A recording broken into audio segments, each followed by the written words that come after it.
সবার জামাই বিদেশ থাকে, সবার জামাই বড়লোক, আমার জামাই বেশি বড়লোক। দেখ আমি কি খাই, দেখ আমি একটা কড়াই নেব, চুলার মধ্যে দিয়ে সামান্য পরিমাণিত তেল দিব, কারণ বড়লোক জামাই বুঝতে হবে।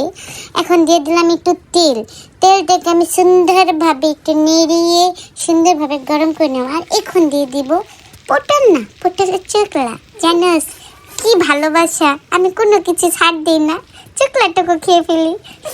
জামাইটাকে আই করি, আহা দেখি আজকে জামার মনটাকে একটু গলাতে পারি কিনা। যাই হোক, পটলটাকে আমি একটু ভেজে নিচ্ছি।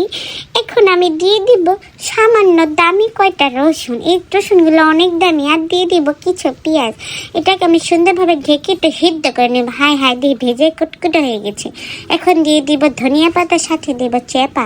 এটাকে আমি ভেজে টেজি এখন আমি নিয়ে নিব আমার স্পেশাল সেই পাটা। এই পাটাই কিন্তু বেশি ডলাডলি করা যায় না, সামান্য নরম হাত তো, সামান্য একটু ডোয়া দিলে হয়ে যায় ভর্তা। দেখবেন কিভাবে বানায়।